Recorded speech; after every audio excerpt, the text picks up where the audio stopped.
This presentation is by my dad, Marty Schultz, founder of Blindfold Games. The Blindfold Games logo is a red blindfold, and the title screen says, Innovative Audio Games for the Visually Impaired Community. By the way, I'm Marielle, the voice you hear when playing Blindfold Racer. I originally got started with Blindfold Games because I was watching my daughter, who was not vision impaired. As a matter of fact, before I started Blindfold Games, I had never met a visually impaired person before in my life.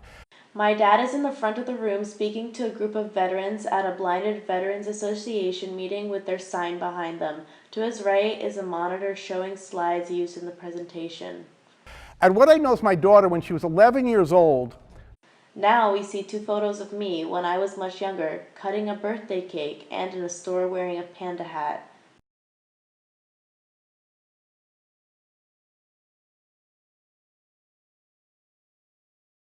Just before her birthday, about a month before her birthday, she was writing a new birthday wish list every single day. And she'd write the list with what she wanted as her top priority, and the next one. And then Tuesday would come by, she'd rip up that list and start the list over and over again. And I thought, there should be an app for that, a way that kids can come up with their birthday wish list to show their parents. So I worked with a local middle school, and the head of school came to me and said, Marty, there's a video of my dad in front of the classroom with several dozen students at their desks. We see students are playing on the iPads and the iPhones, and a few of the students are at the front of the room explaining their ideas to my dad. The app club was great. Could you run it again? And by the way, after you drop your daughter off in the mornings, can you teach the middle school class so that way it was accurate? So we teach the middle schools how to program, which I did. And I was kind of a volunteer teacher for about 2 years. But when the app club met again, the kids said, we don't want to build a stupid app. We want to build a game. We see my dad continue to talk to the veterans in the audience. And I said, look, I'm willing to put my programming talents to help build a game, and we can all design together, but I don't want to be like every other game in the App Store. And I finally said, let's do something that doesn't need to use the screen. And a little bit more brainstorming, and we decided, let's make a driving game for blind people. So we did this again as a STEM project, science, technology, engineering, and math. We switch back to a photo of the classroom. One student is at the front of the room, writing her ideas on the whiteboard. Where we would design a game, a multi-level game that you would drive with your ears instead of your eyes. A hand-drawn cartoon picture shows a car in the middle of the road with fences on the left and right. Each fence is represented as a set of musical notes going off into the distance. So as you can see in this screen, it's drive with your ears instead of your eyes.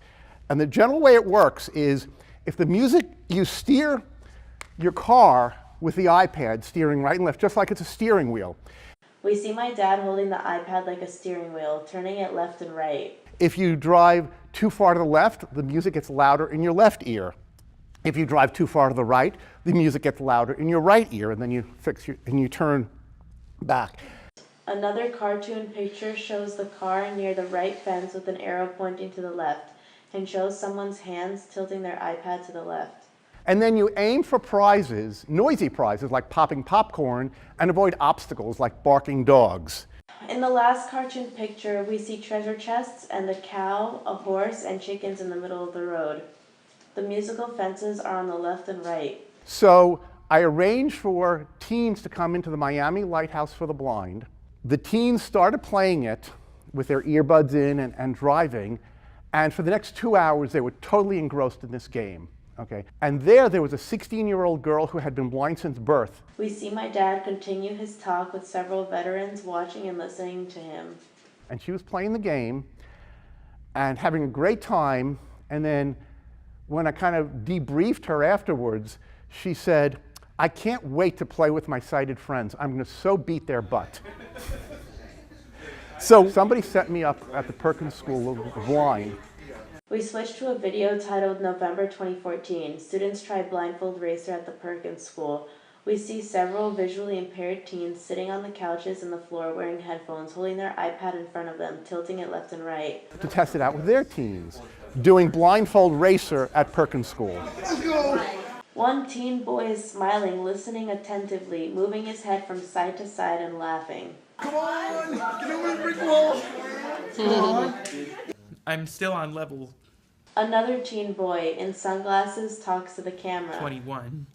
And if you hear the rooster right in the middle, like you hear it A third teen boy with his eyes closed talks to the camera. right in both ears, that means you're about to hit it. Yeah, you gotta turn either left or right. Not good. It's not good. So these kids had a wonderful time. So I knew there was something there that these kids were enjoying. So I decided, okay, it's good enough. Let me put it in the Apple App Store, which I did. And quickly, it shot up to the top of accessible apps and games in the App Store. The screen shows 2 awards given from the Apple Vis organization. It was the most popular app in the App Store in 2014, and they honored us with Developer of the Year in 2015.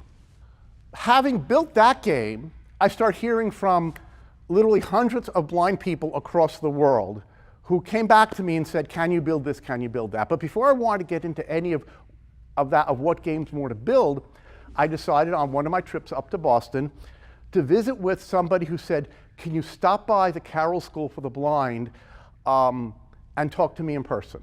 And this was Brian Charlson. He's married to Kim, who was the president of the ACB.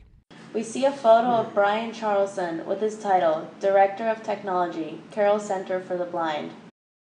So I kind of drove his house, and he lives about 2 blocks from the Perkins School. And waiting for me there are 4 visually impaired people, and they told me they were up all night playing Blindfold Racer so they could tell me what they liked and what they didn't like about the game. We sat there for another 4 hours discussing what's important in the game, and they told me it has to have a great soundscape, and it has to have a lot of physicality, and it has to be very intelligent.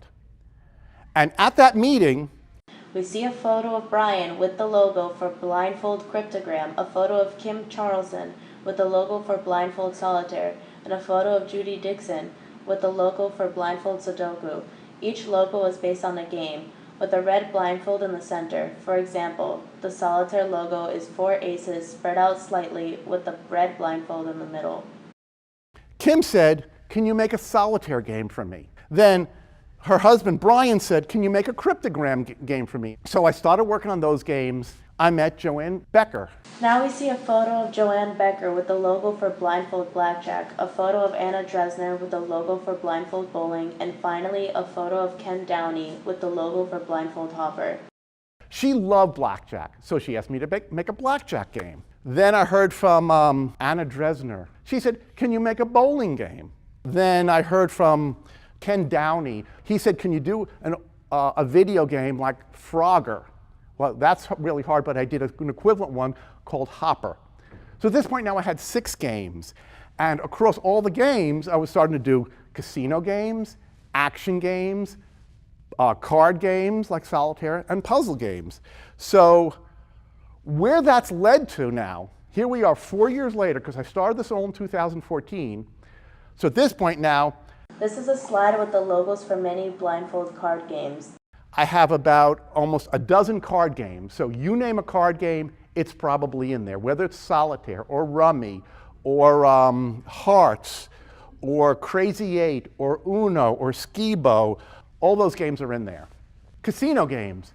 This is a slide with the logos for many blindfold casino games. For example, the slot machine game logo is a slot machine with the red blindfold in the center. After I did blackjack, next thing people asked me was for video poker. And then I ended up doing roulette. And I just released a slot machine game and craps. And then finally, I started doing board games. The board game Clue. This is a slide with the logos for many blindfold board games. I did Othello, checkers, tic-tac-toe. This is a pyramid tile game. And of course, Monopoly. So chances are, if you have a game, it's already in there. Sports games. This is a slide with the logos for many blindfold sports games. The blindfold basketball logo is a basketball about to enter a hoop with the red blindfold over it. First one was bowling that I built for Anna. Then I ended up doing air hockey, basketball, baseball, a pool, shuffleboard, and skee ball. Everyone remember skee ball at the arcades? All the games kind of cute. Even in skee ball, when the game is over, you hear the little tickets being printed out. And I'll give you an idea of what these soundscapes look like in a minute.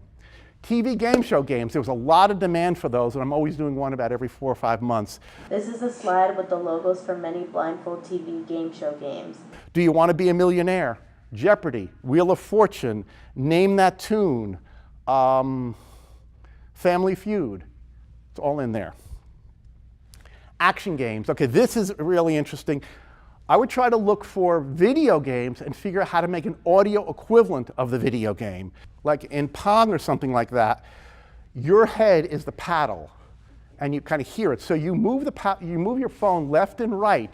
My dad is holding the phone in his hand, swinging his arm left and right. And as you hear the ball come towards you, as long as you get the sound in the center of your head, that means the paddle will hit the ball and they'll bounce away. I have about 50 worldwide testers who are blind who help me both make sure the game is good and really test the game. And every time I produce a new game, it takes about 3 months for the game to go from conception to ready for my 10,000 game fans out there. It has to be designed from the ground up for accessible play. This is a slide that says, what makes a game great? Double tapping the screen and those other things, that makes for a very slow game experience, okay? Which means a visually impaired person using voiceover is not going to have as much fun playing their game as a sighted person would, because theirs is much slower. So I said, the first thing I need to do is everything's going to be a gesture that's going to be swiping or tapping, that one gesture accomplishes what you want. So every game is gesture oriented, so it works as fast as possible. They all have to be very easy to learn, fully immersive in the audio, very customizable. I have a lot of game players who have limited mobility. They can't swipe a lot in different directions. They just want to be able to tap and do very limited mobility things, so that all the games have features to either slow the game down because they have cognitive limitations or mobility limitations that they need to work a little slower but still enjoy the game. A slide is shown for blindfold bowling. The logo is a set of 10 bowling pins with a red blindfold in the center. So let me kind of give you a little demo of blindfold bowling. Okay, so you can see it's the bowling alley environment. The screen shows an iPhone with a woman's hand near the bottom of the screen. There are 10 large circles near the top of the screen representing bowling pins. She taps the screen and you see the larger red circle move towards the bowling pins. To play the game, you basically just swipe. You knocked over 6 pins, leaving 4 pins standing. 1, 3, 6, 10. Horse race basically is where you run your fingers on the screen like you're walking. The faster you move your fingers, the faster the horse is. You play this game usually with earphones. In your left ear, you hear one horse you're racing against. In your right ear, you hear the other horse. So I'll start the game. In post 1, citation. In post 2, your horse. In post 3, Animal Kingdom. Tap the screen to start the race. The screen shows an iPhone with a woman's hand hovering over the screen.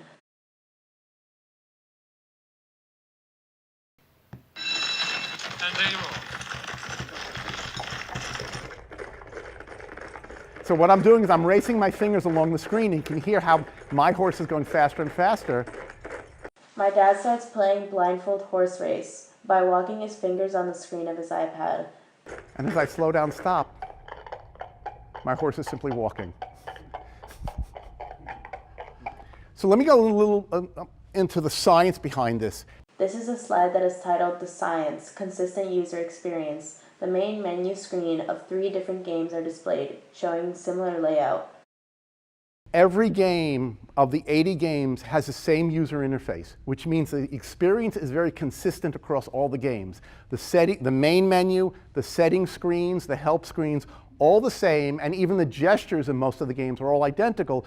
So if you haven't played the game for 3 or 4 months, you can go back to it, and no matter what game it is, what you remembered about it or what you remembered on another game is the same. It applies across, so you don't have to go through a learning curve each time to play a game. What you know from a prior game is probably going to work. This is a slide titled The Science, Incremental Learning. The screen of another 3 different games are shown. Each screen offers the choices of very easy game, less easy, or normal game. All the games work on a concept of incremental learning, which means as you move from level to level, I'll teach you another skill, and that skill is used moving ahead. Every game is designed to be accessible from the ground up. The games just feel right. They feel natural to play.